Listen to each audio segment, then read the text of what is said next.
Buenas tardes, gracias Santiago, gracias a Víctor Hugo, a Maite que nos ha apoyado en toda la logística y a las demás personas que se han conectado para escuchar la charla. Prácticamente yo voy a presentar algunos resultados, eh, digamos, provisionales de mi estudio de doctorado, que lo hago sobre la ciudad de Guayaquil. El tema de la presentación tiene que ver con la intermediación barrial como carrera moral. El contenido básicamente voy a intentar ahora contarles cuál es la pregunta de investigación, el campo teórico en el que esta investigación se desarrolla, la contribución que yo intento hacer a este campo teórico, la metodología y unos resultados preliminares muy cortos, ¿no? Igual como Víctor Hugo me entenderá bien, hay tantos detalles, tantos elementos que uno puede contar al tratar de explicar el proceso, que yo voy a ser breve y solamente me voy a ceñir a unos resultados en concreto. La pregunta de investigación que inspira mi proyecto se llama, digamos, es cómo una persona normal y corriente se convierte en intermediador barrial. ¿Cuál es el campo teórico fundamentalmente al que esta investigación apunta, en la cual se vincula? Creo que tiene que ver con esto que podríamos llamar en términos muy generales como la sociología del clientelismo en América Latina, sociología del clientelismo que ha tratado de iluminar algunos espacios y elementos significativos sobre la política urbano-popular en América Latina.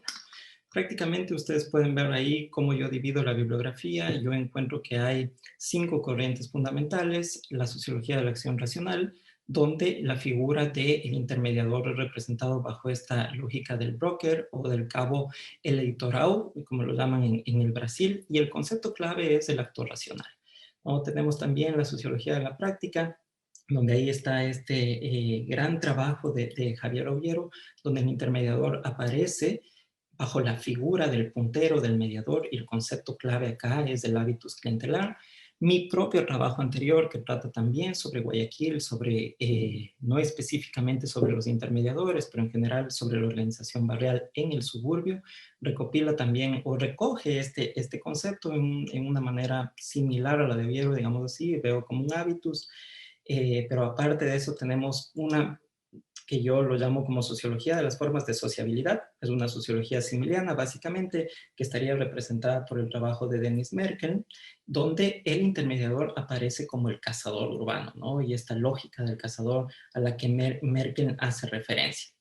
Tenemos una sociología más figuracional, muy elitiana, que ahí uno de los trabajos claves es el trabajo de Edison Hurtado, donde aparece el intermediador como líder vecinal, referente político, y el concepto clave es el trabajo político, ¿no? Luego voy a intentar hacer rápido una descripción de estos conceptos. Y por último tenemos la sociología comprensiva, que me parece que es una línea grande de estudios que es, digamos, muy actual, en la cual está el trabajo de Gabriel Mumaro y de la LEMCOMS, ¿no? Y acá está sobre todo la lógica del trabajo del intermediador representada en la figura del referente barrial, y el concepto clave acá es los arreglos morales.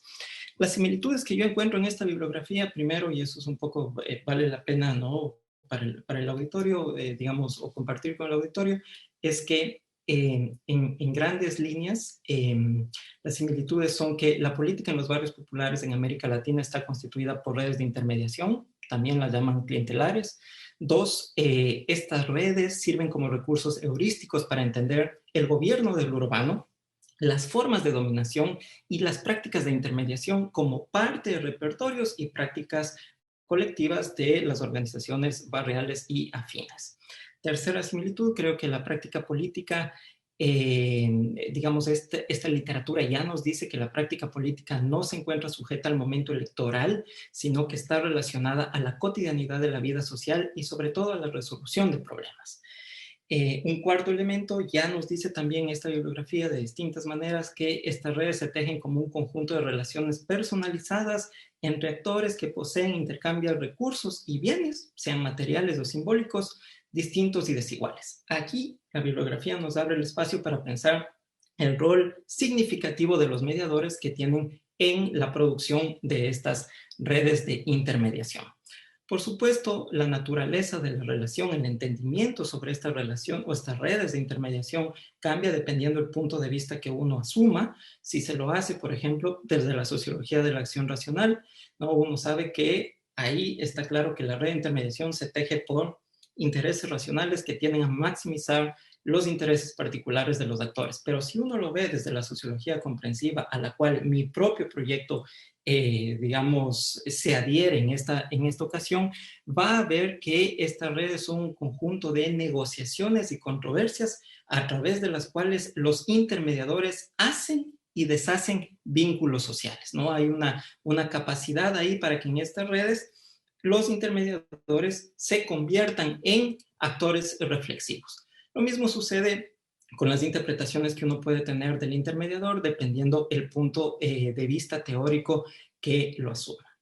No obstante, digamos, pese a los avances y lo que ya se ha dicho dentro de esta literatura, me parece que una pregunta queda resonando en todos estos trabajos y es la cual, digamos, la pregunta que yo asumo como pregunta de investigación y como contribución al campo. La pregunta me parece ahí que es, ¿cómo se convierte una persona normal y corriente en intermediador? La literatura habla del intermediador, describe su trabajo, están anclados al presentismo y todo, pero me parece que ahí, en términos más históricos, menos sociológicos y más históricos, la pregunta puede ser cómo se convierte una persona normal y corriente en intermediador. ¿Qué motivaciones, conocimientos, habilidades, sentimientos adquiere, desarrolla? Pone en escena en el transcurso de su carrera, y si estos son siempre los mismos, cambian, se mantienen, ¿qué cambia, qué se mantiene? Creo que es, digamos, un aspecto fundamental en el cual yo podría hacer una contribución particular al campo de la sociología del clientelismo. La respuesta, básicamente, a esa pregunta es que para ser un intermediador barrial se debe forjar una carrera moral. En otras palabras, para mí, la intermediación es una carrera moral. Tomo el concepto de la carrera moral de ya, digamos, los trabajos que se desarrollaron previamente con lo que podría denominarse como la sociología de la desviación, donde aparecen los trabajos, entre otros, los trabajos de Howard Becker y de Goffman, pero también retomo el concepto de moral career desde los aportes que se ha hecho desde la sociología histórica y sobre todo aquí estoy pensando en unos trabajos que fueron publicados por Philip Abrams en la década de los 90 y que tenía que ver con las discusiones en que se puede entretejer la sociología y la historia. Tengo aquí una larga lista de notas para decir qué es una carrera moral, pero voy a ser breve, voy a decir un par de elementos.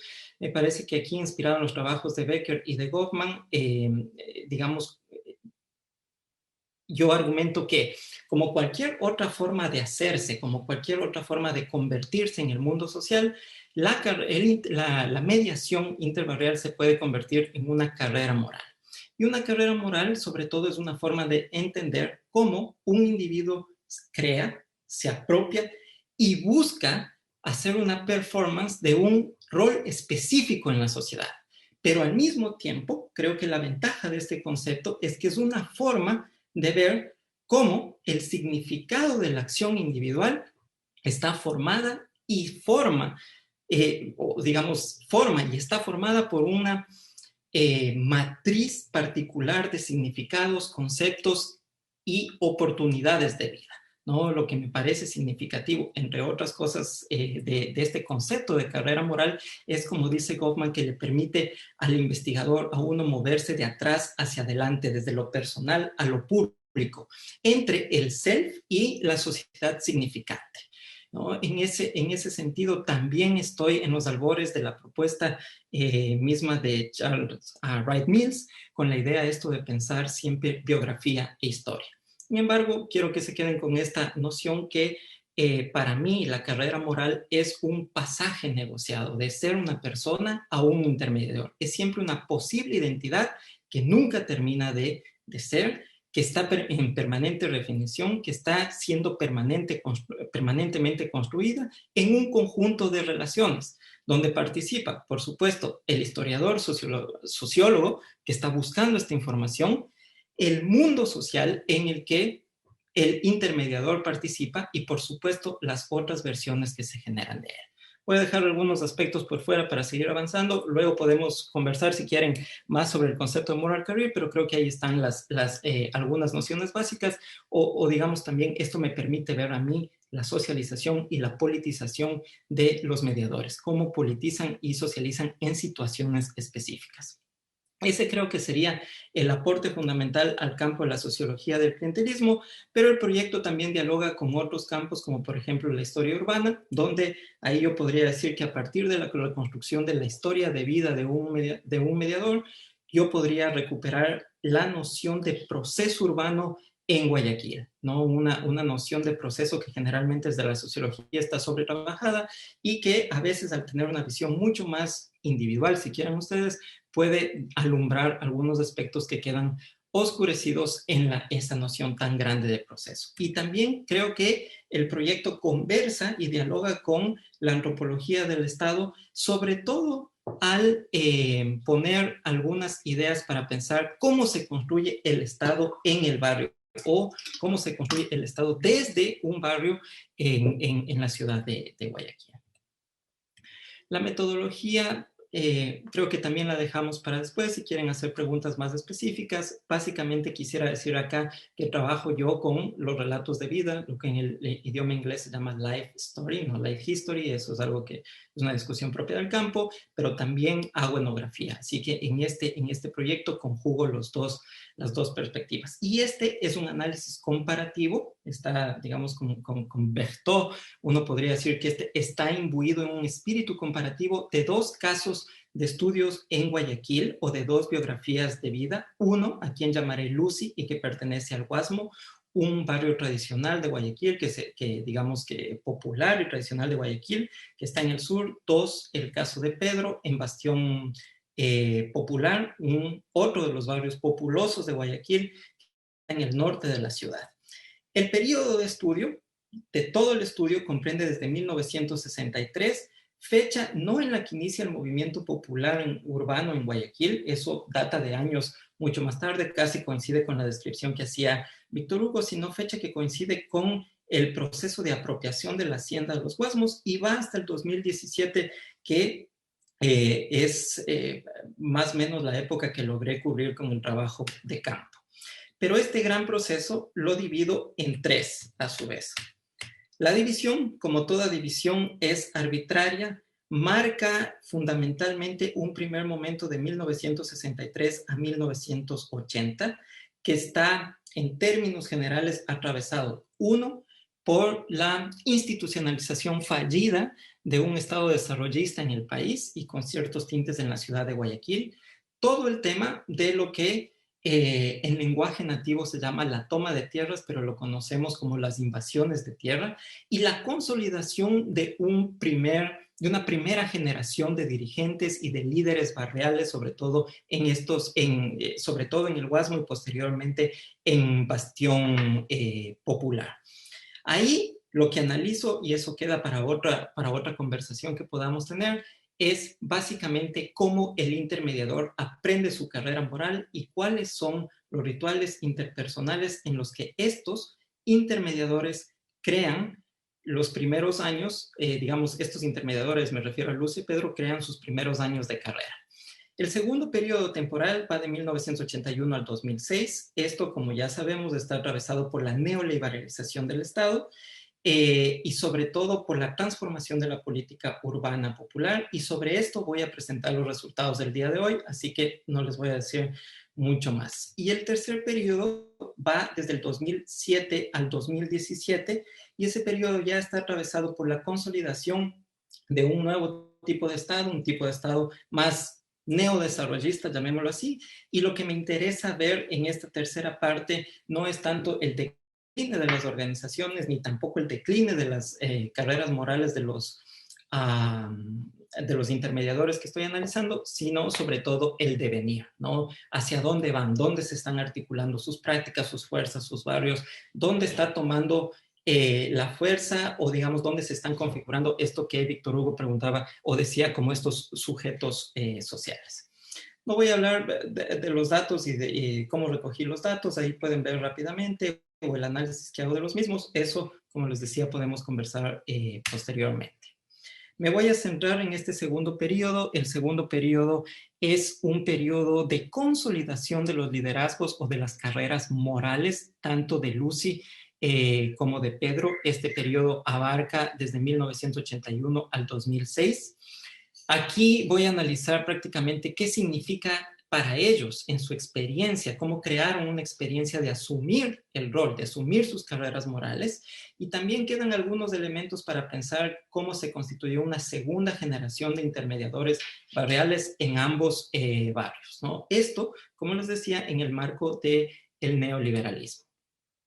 ¿Cuál es la escena? Reconstruyo brevemente algunos elementos. La mayoría de nosotros, entiendo yo, estamos familiarizados, pero para los que no, yo veo aquí 6 elementos fundamentales que están en esta escena, en este proceso. Uno, la neoliberalización del Estado Nacional, con todo lo que eso implica, incluido el desmantelamiento del sistema de protección social.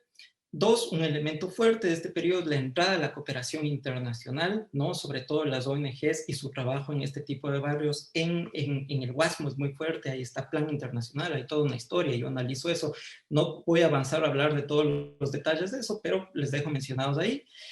Un tercer elemento tiene que ver con la emergencia de las fuerzas políticas de derecha a nivel local y nacional, donde el Partido Social Cristiano tiene un rol fundamental, tanto a nivel nacional, con la presidencia de León Febres Cordero, ¿no? Durante los 80, y después con, cuando ellos llegan a asumir la alcaldía desde 1992 hasta la actualidad prácticamente. Pero también hay otros elementos que cruzan este periodo que tienen que ver, por ejemplo, con los incrementos de los índices de la pobreza, el tema del desempleo, la segregación social, espacial, un conjunto de elementos que son más o menos conocidos por todos y todas, ¿no? Pero al mismo tiempo, con esta, digámoslo así, descomposición estructural de la economía y todo lo que está sucediendo, dos fenómenos son importantes. Uno, el avance en derechos de infraestructura urbana y servicios públicos. Uno puede tomar una posición, estar a favor o en contra de las transformaciones urbanas y nacionales que ha pasado en Guayaquil. Me refiero sobre todo al tema de los servicios públicos y la infraestructura urbana. Pero lo que no se puede hacer es negar que durante esta época, desde el 81 hasta el 2007, los sectores populares han alcanzado, ¿no? Los sectores barrial y el Guasmo y Bastión Popular, o una parte considerable de Bastión Popular, han alcanzado un desarrollo bastante significativo en temas de infraestructura urbana, pero también en temas de servicios y de derechos. Hay, digamos, comunidades, barrios o cooperativas de vivienda en el Guasmo, donde uno puede ver que hay centros de salud muy grandes y que no son de estos años, sino vienen históricamente ya constituidos desde el 80. Hay escuelas, centros de salud y centros de desarrollo infantil, como trataré de analizar el caso. Pero también, digamos, en este ambiente hay una idea de un supuesto debilitamiento de la organización social y una baja incidencia de la movilización social y política, ¿no? Es de la acción social y política en Guayaquil. Generalmente, como respuesta a este supuesto debilitamiento, se plantea que la organización social fue cooptada o subyugada. Ahí aparecen otra vez las visiones de la lógica clientelar en este sentido de dominación, desde el abordaje desde arriba hacia abajo, fueron subyugadas, fueron dominadas, ¿no? Y ahí lo que hace mi investigación al respecto es prácticamente tratar de complejizar este tipo de ideas, este tipo de respuestas, y muestra dos cosas en términos generales durante esta época. Uno, que la acción política no desapareció, sino que se transforma. Es verdad que las grandes organizaciones sociales populares, barriales, como por ejemplo el Frente de Lucha Popular, que se constituye en más o menos de 1975, o el Frente de Cooperativas de Viviendas y Asentamientos Populares del Guasmo, que es un sucesor del Frente de Lucha, ¿no? Decaen. Esas organizaciones prácticamente en esta época van perdiendo peso y con ellas sus repertorios de acción colectiva. Pero la transformación amerita porque empieza una política barrial y una política que surge en formas subterráneas, ¿no? Eso me parece fundamental, que yo es lo que trato de demostrar. Y segundo, eh, digamos, otro elemento es que aunque en esta misma época se intenta despolitizar a los actores con ideas como el civismo, el servicio, también la beneficencia, yo lo que veo es que en realidad el trabajo sociopolítico de los intermediadores y, por supuesto, la política barrial de los grupos a los que estos representan, se fortalece. En estos años uno puede ver que se construyen una infinidad de carreras morales y una infinidad de barrios y una infinidad de lógicas de acción.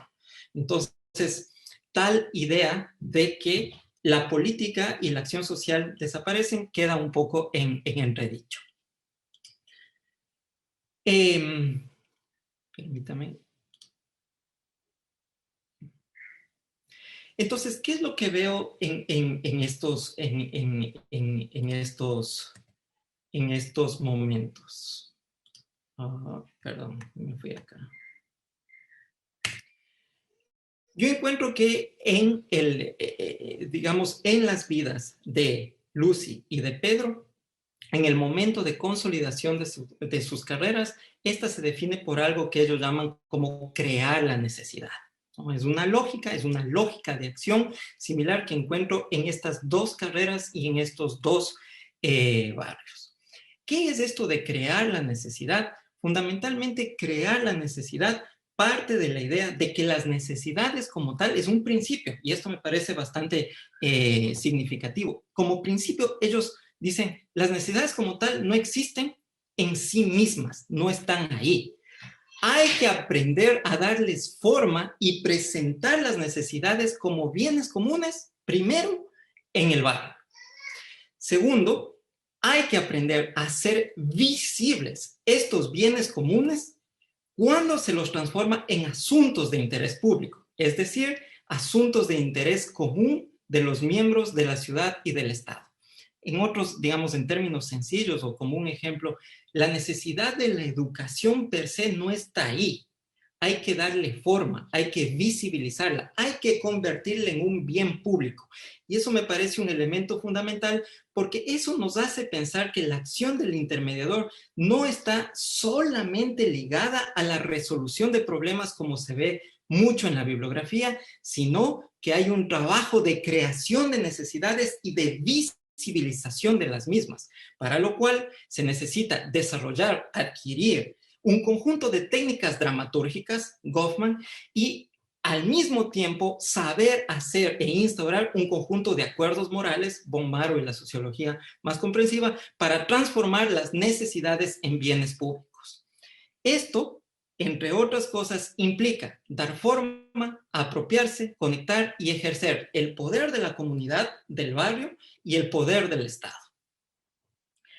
Yo creo que en esta práctica de crear la necesidad, que es la práctica central de esta época, uno puede decir que, para citar las palabras de Naomi Sheller, los intermediadores barriales aprenden a hacer del proceso de construcción del Estado una weapon of the weak, una arma de los débiles, ¿no? Ellos aprenden cómo usar el proceso de construcción del Estado como una forma de construir una sociedad más equitativa. Y eso me parece una idea central de la época, incluso en un contexto que es neoliberal y que les es adverso y que no les permite desarrollar, digamos, a cabalidad o abiertamente lo que quieren hacer. He dicho lo que significa crear la necesidad. Ahora me gustaría ver el proceso de creación de la necesidad en un ejemplo concreto, que es los centros de cuidado infantil que hay tanto digamos, en los barrios que yo analizo, en el Guasmo, como en Bastión Popular. Estos centros de cuidado infantil, solamente para los que no tienen familiaridad, se llamaban las guarderías antiguamente y son espacios donde los niños de 0 a, me parece que en los inicios era de 0 a 10 años podían estar ahí cuidados por madres comunitarias, ¿no? Y se hacía todo el trabajo que prácticamente implica con la educación, la alimentación y otras actividades para los niños. ¿Cuál es el ejemplo? Para pensar en esta práctica de crear la necesidad. La práctica de crear la necesidad opera a dos niveles. Un primer nivel, que es un nivel interno, donde la actividad del intermediador barrial el desarrollo de su carrera moral está ligada a su capacidad para producir un bien común. Y aquí se desarrollan tres cosas fundamentales: una ética del cuidado, una ética del compromiso y una ética de gobierno. La ética del cuidado tiene que ver fundamentalmente con una, digamos, con una capacidad que debe desarrollar el intermediador, la intermediadora, de mostrarse dispuesta a cuidar, proveer, planificar, calcular, prever. Aquí, para ellos, la necesidad empieza por prever, por calcular, planificar qué necesitan las mujeres y los niños de su comunidad. Es verdad, necesitan trabajo, es verdad, necesitan educación, pero sobre todo van a necesitar un espacio por el cual ellas puedan sentirse protegidas tanto por el líder de la comunidad, cuanto por su misma comunidad. Ahí empieza un proceso de ética del cuidado. La ética del compromiso tiene que ver en cómo se establece una participación común de las personas o de los vecinos en el adquirimiento de esta necesidad. Y esto me parece también fundamental porque aquí, como habilidades, uno tiene que aprender a hablar, a invitar, a motivar, pero sobre todo a persuadir. Porque aquí yo me encuentro con algo que en la literatura, sobre todo, hay un supuesto de que los sectores pobres o las clases populares aceptan todo lo que se les dé. Y aquí no es tan cierto. Para crear esta necesidad del centro infantil, ambos casos demuestran que ambos intermediadores tuvieron que hacer todo un proceso y un esfuerzo para convencer a más de la mitad de los miembros de su barrio para tener este centro y este espacio en sus localidades. Entonces hay que generar esta ética del compromiso y esto va ligado también a una ética del gobierno porque obviamente el ejercicio de convencer implica disputas internas y también el saber solucionar estos conflictos a través de la creación de consensos. Eso hacen ambos intermediadores jugando el rol de líderes comunitarios, particularmente, no quieren ser llamados dirigentes, eso es una muletilla mía, pero el tema es líderes comunitarios. El dirigente es político, el líder comunitario no lo es. Es la diferencia que marcan en este espacio. Y aquí se genera un bien común que adquiere el poder de la comunidad en este espacio. Pero ahí no termina la historia. Hay un nivel externo en el cual el intermediador prácticamente, la acción del intermediador o la creación de la necesidad está relacionada con la habilidad del intermediador para conectar estas necesidades o estos bienes comunes de su barrio con la ciudad y con el Estado. No se trata solamente de tener un bien común, no se trata de tener una escuelita comunitaria, un centro de cuidado infantil dirigido por las mamás de la comunidad y del barrio, sino que se trata de convertir este bien común en un tema de interés colectivo, tanto para la ciudadanía, es decir, para la gente de Guayaquil, que vean que ahí los sectores populares de Guasmo o de Bastión Popular están comprometidos con el desarrollo, con el progreso, y por supuesto con las autoridades y con las autoridades estatales. Otra vez, la idea es aquí visibilizar sus necesidades comunes para que sean asumidos por el Estado como prioridades de una agenda de desarrollo que sin este trabajo de visibilización muy probablemente nunca llegaría a sus territorios. El rol que juega acá el intermediador es un segundo rol. Es un rol que podría decirse en términos del EFEF como un hombre de Estado, que es prácticamente un hombre, ¿no?, en el sentido general, que actúa políticamente. De una manera, dentro de los marcos estatales, no para modificarlos absolutamente, sino para traer ciertos cambios dentro de estos márgenes establecidos, ¿no? Aquí jugar el rol, o cuando juegan este rol de hombres de Estado, los intermediadores no necesariamente buscan un cambio radical de los márgenes institucionales existentes, sino ellos aprenden cómo usar sus conocimientos, sentimientos, habilidades para hacer de estos marcos ambiguos o también hacerlos fijos. Y en eso me parece que también la investigación se conecta con lo que ya se ha discutido acá en estos coloquios sobre cómo pensar la acción de los movimientos sociales, no por fuera del Estado, no contra el Estado, sino adentro. Y yo creo que el trabajo del intermediador me permite ver cómo uno logra operar dentro de los márgenes establecidos para en ello generar pequeños cambios.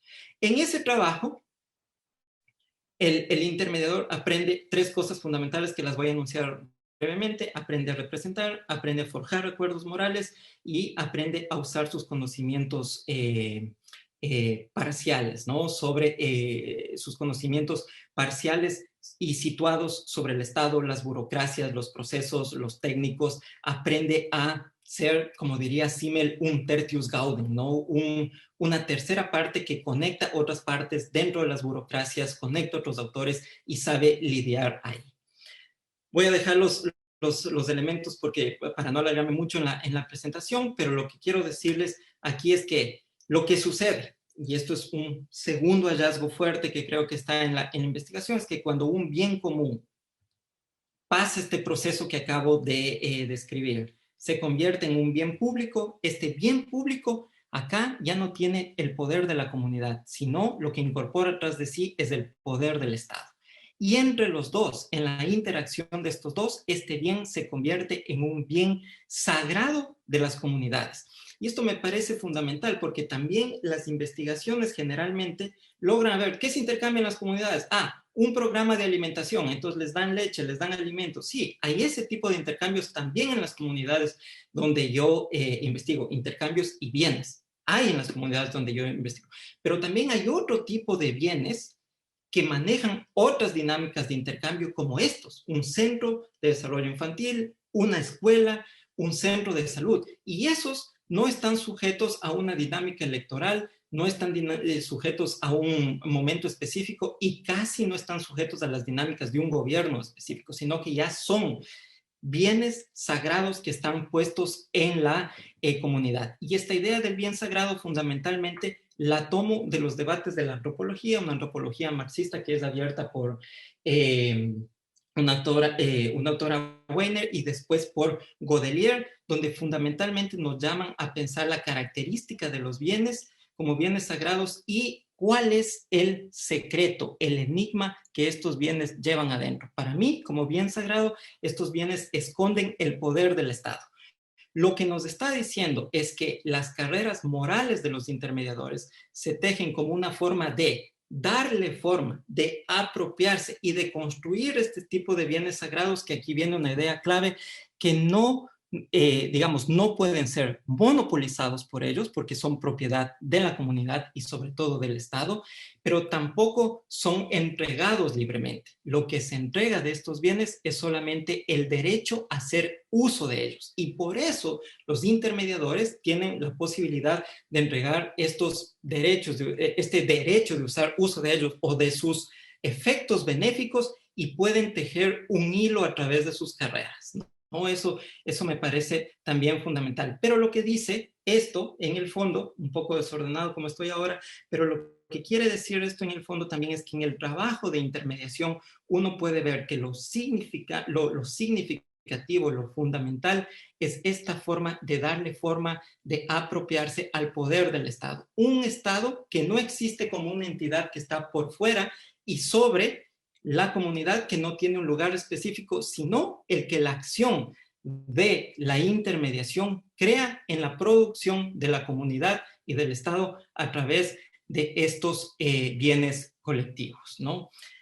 Pero como todo es esto un proceso político, todo esto implica un proceso de apropiación, de lucha, de acuerdos morales, lo que ha sucedido es que, como dice Godelier en una parte, es que hay algo en la sociedad que es parte del ser social de sus miembros y necesita opacidad para que se reproduzca y se produzca. Este proceso que yo acabo de narrar, tiene que mantenerse opaco.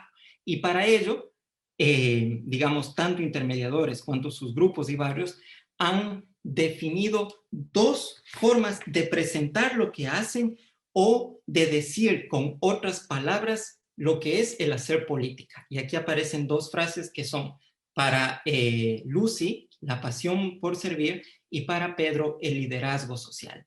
Estas dos frases lo que hacen es ocultar, trastocar el proceso político y hacen ver como si su trabajo fuera un trabajo puramente desinteresado, apolitizado y por lo tanto muy ceñido a los marcos institucionales de la época que piden que el ejercicio político se haga como una acción desinteresada, guiada por el civismo y por el servicio.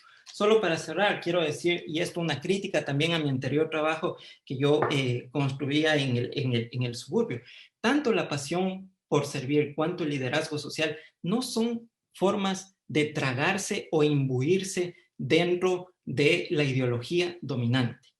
Creo yo que hay elementos de la ideología dominante que se repiten aquí, pero sobre todo lo que se ve es un trabajo consciente de ellos por crear toda una escenografía para poder vincularse en los marcos hegemónicos, institucionales, discursivos de la época y decir con una palabra específica que siguen haciendo política, pero por otros medios. Me voy a quedar hasta ahí para no abusar del tiempo. Gracias.